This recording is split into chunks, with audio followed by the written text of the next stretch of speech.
ಬೆಂಗಳೂರಿಗೆ ನಂಬಿ ಕೆಲ್ಸಕ್ಕೆ ಬರಬಾರ್ದಪ್ಪ. ಈ ನಮೂನಿ ಜನರು ಮೋಸ ಮಾಡ್ತಾರೆ ಅನ್ನೋದು ನಮಗೆ ಗೊತ್ತಾಗಲಿಲ್ಲ. ಪೇಪರ್ದಾಗ ಓದೆ ಕೆಲ್ಸಕ್ಕೆ ಐತೆ ಅಂತೇಳಿ 15,000 ರೂಪಾಯಿ ಸ್ಯಾಲ್ರಿ ಅಂತೇಳಿ ನಂಬಿ ಬಂದೀವಿ.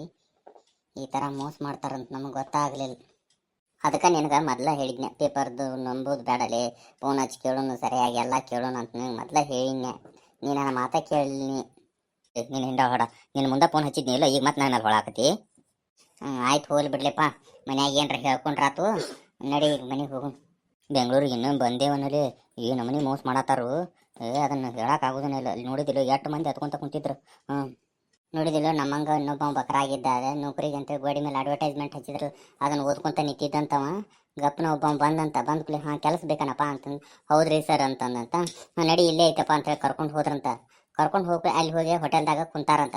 ಏನು ಬೇಕು ನೀನು ತಿನ್ನು, ಅದನ್ನೇನು ತಲೆ ಕಟ್ಸ್ಕೊಳಕ್ಕೆ ಹೋಗ್ಬೇಡಿ ಅಂತ ಹೇಳಿದ್ರಂತ. ತಿಂದಾನಂತ. ಆಮೇಲೆ 4-5 ಮಂದಿ ಬಂದಾರಂತ. 4-5 ಮಂದಿ ತಿಂದು ಬಲ್ಲಂಗ ತಿಂದು ಬಿಲ್ ಮಾಡಿ ಅದೇ ಹೋಟೆಲ್ದಾಗ ಅವ್ನು ಬಡದು ಕೆಲಸಕ್ಕೆ ಇಟ್ಟಿದ್ದಾರೆ. ಅವನ ಕಡೆ ಇದ್ದಿದ್ದು ರೊಕ್ಕ ಎಲ್ಲ ಕಸ್ಕೊಂಡ, ಅಲ್ಲಿ ಹೋಟೆಲ್ದವ್ರ ಕಡೆನೂ ಎಕ್ಸ್ಟ್ರಾ ರೊಕ್ಕ ಇಸ್ಕೊಂಡ ಅವನು 2 ವರ್ಷ ಆಗುವಷ್ಟು ಸಾಲ ಮಾಡಿ ಅವನ ಮೇಲೆ ಇಟ್ಟ ಹೋಗಿದ್ರು. ಅವ್ನು ಈಗ ಸಾಲ ಹರಿದ ಊರಿಗೆ ಹೊಂಟಿದ್ದಾನೆ. ಇನ್ನೂ ಕೈಯಾಗ ₹1 ರೊಕ್ಕಿಲ್ಲ. ಹಂಗೆ ಹೊಂಟಿದ್ದಾನೆ ಊರಿಗೆ. ಅವನು ಮರಗೆ ಹತ್ತತ್ತಲೇ ಊರಿಗೆ. ಕರ್ಮ ಅನ್ನೋದು ಯಾರನ್ನೂ ಬಿಡೋದಿಲ್ಲ ದೋಸ್ತ. ಆದ್ರೆ ಏನು ಮಾಡ್ಬೇಕು, ಅವ್ನು ಈಗ ಮಾತ್ರ ತ್ರಾಸ ಮಾತ್ರ ಅನುಭವಿಸಬೇಕಲ್ಲ. ಊರಿಗೆ ಅವ್ನು ಹೆಂಗೆ ಮಕ ಇಟ್ಕೊಂಡು ಹೋಗ್ಬೇಕು. 2 ವರ್ಷ ಆತು ಮನ್ಯಾಗ ರೊಕ್ಕ ಎಲ್ಲಿ ಅಂತ ಕೇಳ್ರೆ ಅವ್ನು ಏನು ಹೇಳ್ಬೇಕು, ಅವನ ಪರಿಸ್ಥಿತಿ ಅವಂಗ ಗೊತ್ತು. ಮತ್ತು ಮನೆಯವ್ರದು ನಂಬಿರೋದು ಎಲ್ಲ ಚಲೋ, ನಂಬಲಿಲ್ಲ ಅಂದ್ರೆ ಏನು ಮಾಡೋದು ನೋಡು. ಎಲ್ಲ ಕುಡ್ದು ಹಾಳಿಗೆ ಮಾಡಿ ರೊಕ್ಕ ಅಂತೇಳಿ ಅಂದ್ರೆ ಏನು ಮಾಡ್ತಿ. ಹೋಲ್ ಬಿಡ್ಲಿಪ್ಪ, ಅವ್ನು ತೀರಿಸ್ತಾನು. ನಾವು ನಿಮ್ಮಂತ ಇದ್ದಿದ್ರಾಗ ಪಾರಾಗಿದ್ದ ದೊಡ್ಡ ಇದ್ದ. ಇನ್ನು ಬೆಂಗಳೂರಿಗೆ ಕಾಲು ಇಟ್ಟೇವನಲ್ಲೇ ಸಾಕು. ನಡ್ಲಿಯಪ್ಪ, ಅಲ್ಲೇ ನಮ್ಮ ಊರಾಗ ಎಷ್ಟು ಕೊಡ್ತಾರೆ ಕೊಡವಲ್ರಕ್ಕ, ಅಲ್ಲೇ ಕೆಲಸ ಮಾಡೋಣ.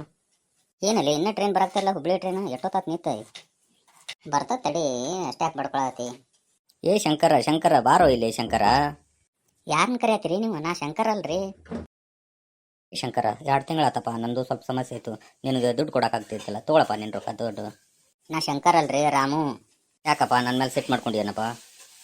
ಇನ್ನೂ 2 ತಿಂಗಳ ಪಗಾರ ಎಕ್ಸ್ಟ್ರಾ ಹಾಕಿ ಕೊಟ್ಟಿದ್ದೀನಿ, ತೊಗೊಳಪ್ಪ. ಇಂಥ ಒಳ್ಳೆ ಕೆಲಸ ಮಾಡೋ ಬಿಟ್ಟು ಹೋದ್ರೆ ಹೆಂಗಾಗುತ್ತೆ? ಹಂಗೆ ಮಾಡಬೇಡಪ್ಪ. ಇಲ್ರಿ, ನೀವು ತಪ್ಪು ತಿಳ್ಕೊಂಡಿದ್ರಿ. ನಾ ಶಂಕರ್ ಅಲ್ರಿ, ರಾಮು. ನನ್ನಂಗೆ ಇನ್ನೊಬ್ಬ ಇರ್ಬೋದ್ರಿ, ಆದ್ರೆ ನಾನು ಅವನಲ್ಲ. ಅವ್ನು ದುಡ್ದಿದ್ದು ರೊಕ್ಕ ನಾ ತೊಗೊಂಡೆ ಅಂದ್ರೆ ಆ ದೇವ್ರು ಮೆಚ್ಚೋದಿಲ್ರಿ ನಮ್ಗೆ. ಆದ್ರೆ 2 ಪಟ್ಟು ನಮ್ಮ ರೊಕ್ಕ ಹೋಗ್ತಾವೆ. ನಮ್ಗೆ ಅಂತ ಅನ್ಯಾಯ ಬೇಡ. ನಮ್ಮ ದುಡ್ದಿದ್ದು ರೊಕ್ಕಲ್ಲ, ಯಾರು ದುಡ್ದನಲ್ಲ ಅವ್ನು ಕೇಳ್ಕೊಂಡು ಅವ್ನು ಕೊಡ್ರಿ. ಎಷ್ಟು ಒಳ್ಳೆ ಮನಸ್ಸೈತಪ್ಪ ನಿಂದು ರಾಮು.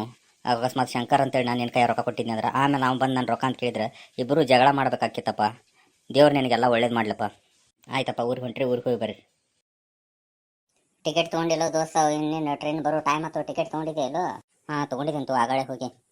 ಇನ್ನೊಮ್ಮೆ ಯಾರ ಕೆಲಸದು ಬೇಕಂತ ಬೆಂಗಳೂರಿಗೆ ಬಂದ್ರೆ ಗಾಡಿ ಮೇಲೆ ಅದು ಜಾಬ್ ಬೇಕಂತೇಳಿ ಹಚ್ಚಿರ್ತಾರೆ ಅಲ್ಲಿಗೆ. ಅದನ್ನು ನೋಡ್ಕೊಂತ ನಿಂದ್ರಬೇಡ. ಅದನ್ನು ಜನರು ಉಪಯೋಗ ತಗೋತಾರೆ.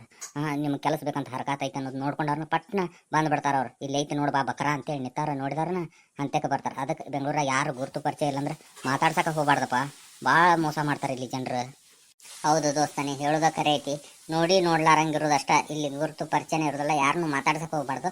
ಮಾತಾಡ್ಸಿರೋ ಮಾತಾಡೋಕೆ ಹೋಗ್ಬಾರ್ದು. ಇದು ನಮ್ಮ ದೋಸ್ತುಗಳಿಗೆ ಆದಂಥ ಕಹಿ ಘಟನೆ ಇದೆ.